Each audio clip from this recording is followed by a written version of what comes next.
Ever since Season of Discovery released, I've made many review videos evaluating the success of its new spin on classic WoW, and I've tried my best to look at it objectively, pointing out the things that I like about it and the things that I don't like so much. And I got disemboweled, decapitated, and my head stuck on a stake for doing so. And I wasn't the only lucky YouTuber to experience this very friendly treatment. I talked to many other creators at the time who were also getting ripped a new for saying anything remotely critical. I now call Phase 1 the Phase of Copium. But I don't blame the WoW community for having so much copium during this time. The novelty and the scope of what Season of Discovery was going to be and what it could turn into was quite overwhelming. But what I never understood was how the community would attack creators for being critical of SOD, and there was this sentiment that we need to not be critical of the game and stick our heads in the sand and jump on the copium bus. I understand why so many creators decided to simply just go with it and tell the people what they want to hear in a very digestible and pleasing format, because I took a huge earnings drop for basically reviewing the game in a balanced way, speaking my true opinion. It's why I stopped making videos about SOD and just switched to Cataclysm content, because that was a much safer option. Being real and honest was simply not going to pay my bills. And now, ironically but rather predictably, it has become fashionable to talk the game again. The character arc of the World of Warcraft community has now taken its typical cycle. But to be honest, the critical opinions of SOD that most of the community have are fairly justified. It really has turned into something that the classic audience didn't want. We're going to take a thorough look at the timeline of Season of Discovery to try and get to the bottom of why it has so spectacularly fallen on its ass. Before we move on guys, many of you may know that my favourite game of all time is definitely The Elder Scrolls 4 Oblivion, and the reason why I'm going to be trying out ESO's new expansion this week is because the story will take you to some of the most iconic locations in the West Weald in Oblivion, south of the quaint but mysterious city of Skingrad. The expansion's questline will take you on an exciting journey to investigate a new Daedric prince never seen before within the lore of the Elder Scrolls, Ithelia, so dangerous that Himoris Mora had to erase most memories of her to make her disappear. She's dangerous because she is a massive manipulator of destiny, but not much is known about her true origins or the nature of her powers. You'll have to uncover the truth for yourself within the new 12-player trial, The Lucent Citadel, shrouded in mystery until now, hidden by the dunes of the Deadlands. This is a new raid, or trials as they are called in ESO, set within a forgotten Daedric vault. ESO raids are designed to make the whole event part of a challenging spectacle. There's usually an objective within the raid, and in this case retrieving the mysterious arcane knot, and you have to complete tasks and kill raid bosses in order to complete it. It's like a cross between a raid and a questing hub. The game is multi-platform on PC, PlayStation, Xbox, and the base game, and all the previous content comes when you get the new DLC for Gold Rose, so check it out in the description of this video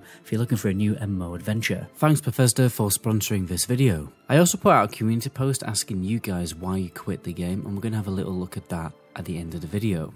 The first problem with Season of Discovery began at BlizzCon, with Blizzard's new infamous habit of false promises.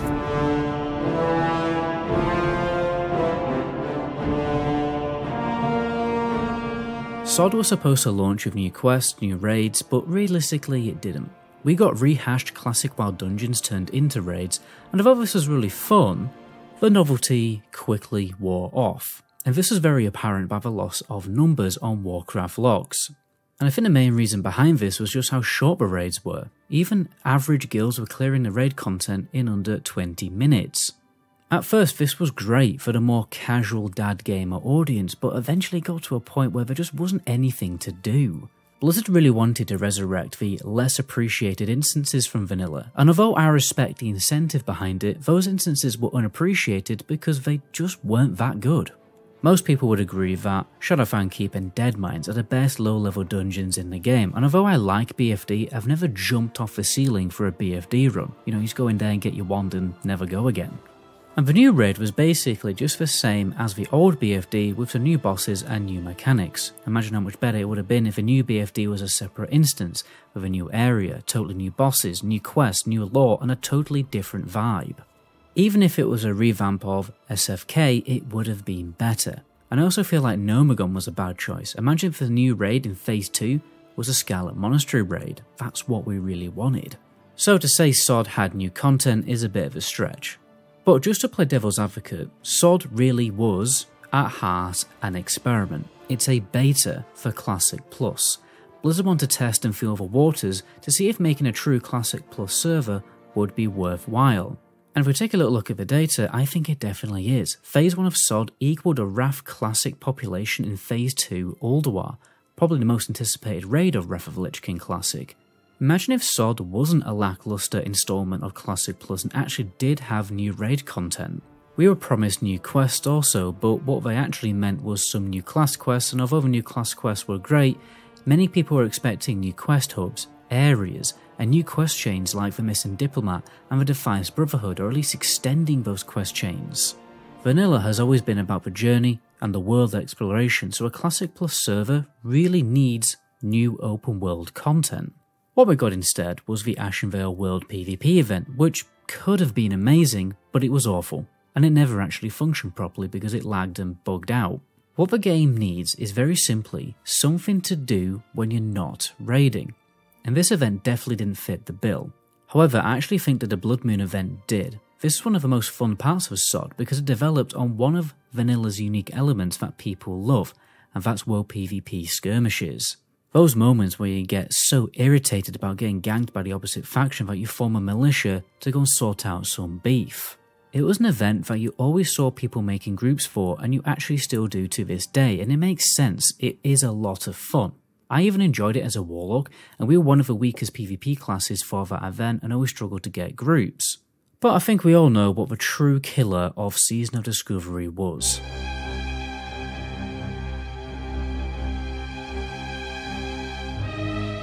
Now, still to this day, I fundamentally don't understand why Nightmare Incursions were implemented in the way that they were. Many players say that it was just a retail event, but calling it a retail event doesn't fully illustrate just how bad this event was. Ultimately, it turned into a slightly more irritating daily quest hub, but its real crime was how it not only cheapened the leveling journey, it cheapened the essence of Vanilla WoW more than how Disney is cheapening the Star Wars universe. The XP per hour you could get by doing quest runs in the Nightmare was even better than farming instances of a hardcore group, so at that point, what's the point in questing? What's the point of open world? What is the point in Vanilla World of Warcraft? They single-handedly destroyed Vanilla World of Warcraft with one feature. I don't think it's scientifically possible for Blizzard to have fucked up even more. And it's a shame because some parts of it were fun, like killing the world bosses, but most of the quests became boring very quickly, and the way that you obtained the quests and how badly all the items consumed your inventory space at the point where you wanted to smash your keyboard or pull your hair out. I think I honestly gained wrinkles from the Nightmare Incursion event. A project must have been handed to an intern or to a dev who has never played Vanilla WoW in their life. That's the only thing that would make sense. It also made no sense that the event was permanently in the world. It wouldn't have been anywhere near as bad if it was only a limited amount of times per day. And because the rewards were so good from the Emerald Warden faction, every player felt obligated to endure the suffering of this event in order to keep up with other players, and many players just weren't about that life, so there's no wonder why so many quit during Phase 3. Cataclysm Classic and the diabolical content drought was the nail in the coffin. It's so obvious now to the whole community that Blizzard don't dedicate enough dev time to ensuring Classic WoW is the best possible quality it could be. Another important essence of Vanilla WoW that has been forgotten by the devs, the freedom of choice to play the game how you want. In Vanilla, you weren't dragged down a singular path, a singular storyline when it came to questing and leveling up. You were free to pick and choose the quest hubs you wanted. Nightmare Incursions were a form of content you were forced to participate in whether you liked it or not.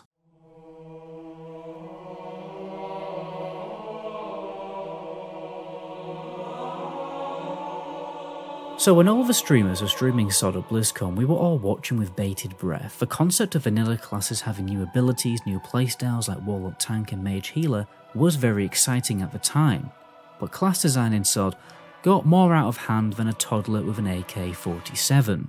Many people now feel that the classes just feel like you're playing retail. I think that's a little unfair to say. I know for a fact that most Classic WoW players probably haven't played retail for a very long time. Trust me, classes and retail still play very, very differently. But the classes definitely feel nothing like how they did in Vanilla. Most key abilities of Vanilla have just been swapped out with other expansion abilities. I think in Phase 1 and 2 the classes didn't feel too bad, but eventually things got out of hand. They've now added far too many new abilities to the point where they become a mutated mess with no vanilla class identity left, and I don't think that's what players wanted. We wanted the irritating limitations of vanilla classes reworked and refined, with some new and interesting playstyles unlocked. We didn't want the only DPS options to be Warrior, Mage and Rogue, but let's be honest, the only real vanilla DPS class was the Warrior. As a hybrid class, I didn't want to be forced to play healer, or have our tank specs like Protection Paladin or Feral Druid much less viable. I mean, imagine having a tank spec, but you don't have a taunt ability. It was like that we wanted fixed in the game. Not runes that make Shaman an immortal unkillable god in PvP, and other crazy spells like Balefire Bolt killing you if you cast too much. Some of the new runes were great, and really fun to experience, but eventually I think the dev team, they got the ganja out, and went totally overboard. And how we obtained these new runes was a bit problematic. Whenever I wanted the runes, everyone was on a big mission to go and get them, but because Blizzard made the runes so difficult to attain in many cases, this made the game very alt-unfriendly. Because it was challenging to get the runes later on in the game on your own, or it cost a ludicrous amount on the auction house. Also, certain runes that you could obtain early on were very overpowered for leveling, but required a group for you to obtain, but tough shit. Nobody's doing those quests anymore, so you're just gonna have to wait until you can solo that rune's quest at max level. It's a similar problem to achievements. We like the adventure, but we can't be bothered doing it twice.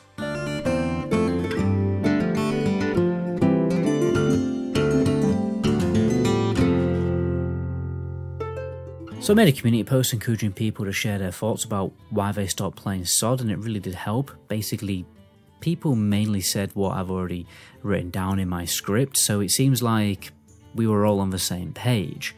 So I really like this one. Incursion has been the best form of XP and gearing, incentivized brainless farming instead of experiencing the world. This really couldn't be more right. Nightmare Incursions essentially just killed what vanilla WoW is. It's like the devs didn't actually understand what the point of vanilla WoW is and why people keep wanting to go back to playing vanilla. I was hoping that the discovery part meant new quests, dungeons, and filling out parts of the world that weren't completed in vanilla. Instead, I discovered many retail mechanics crudely integrated into the exact same classic, very few updates to the world itself. It wasn't the discovery I was looking for, and yes, this is definitely true. It definitely would have been so much better if they actually did what they were going to do. What Season of Discovery really needed was new quests, new content, new dungeons. It didn't need rehashed crap with what I'm now describing as mutated class design. I think the developers have really underestimated just how much people love, still to this day, vanilla WoW, and how much people still just want vanilla World of Warcraft.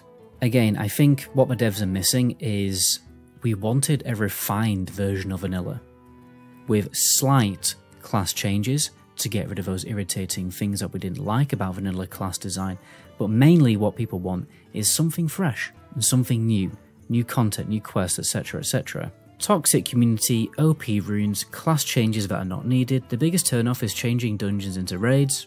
What about the new content instead of cheap, revamped content, typical Blizzard cashing out on their player base?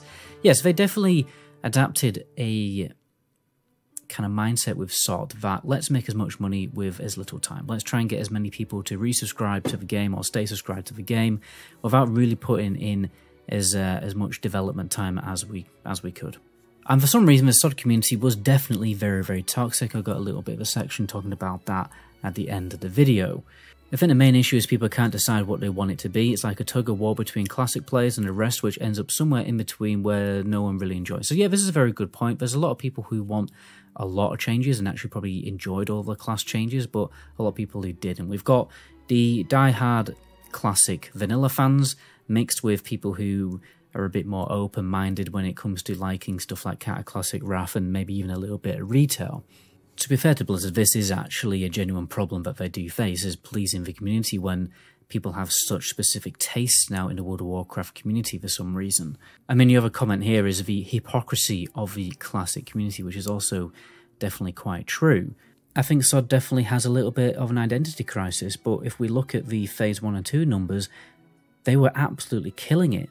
So I think that proves that maybe what we the best bet for Blizzard to do is to, yes, make it a vanilla WoW Classic Plus server with a tiny little bit of icing of the cake when it comes to, you know, further expansion flair, but not too much. They added too much in Phase 3, and ultimately that's why people lost interest. And I think this last comment, you know, further puts that point down.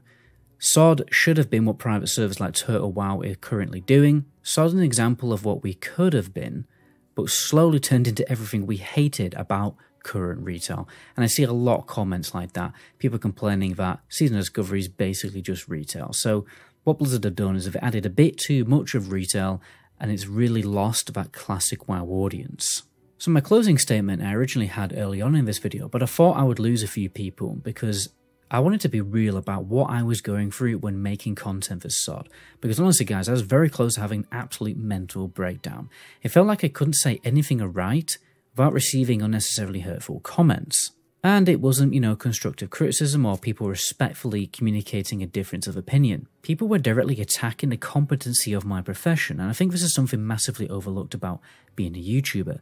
You were basically told you were job all the time, and most people never get to experience what that actually feels like, and when they do, it absolutely destroys their self-esteem. Now, I've been a YouTuber for over 10 years, and normally I don't think twice about negative comments, but you have to understand, during Phase 1 of SOD, it was absolutely unrelenting. It got to a point where I genuinely was researching YouTube consultant jobs and little marketing jobs, that's basically my profession before I became a YouTuber, and how I could shift into a profession like that. I don't think I would have quit content creation, but I was very close to taking a long break, and the community drove me very close to that breaking point. People have this cope argument that any online community becomes toxic eventually, but I've played other games, I've made videos for other games which are even bigger than World of Warcraft, and their communities are night and day, Jekyll and Hyde, compared to the WoW community. The WoW community is definitely a breed of its own, and it's a shame because on your day-to-day life playing WoW, you normally meet pretty chilled and friendly people, but in the comment sections on YouTube and Reddit, the WoW community transforms into a toxic mob. And I think the Season of Discovery and the announcement of Cataclysm really brought out the worst in the community. And it's not just me. I've seen other creators literally get called a rat for wanting to adapt and change their content slightly. I mean, it's actually unbelievable. I'll have a video evaluating the current state of the Classic WoW community coming very soon, which will go into this a bit more deeper, so stay tuned for that. Anyway guys, ciao.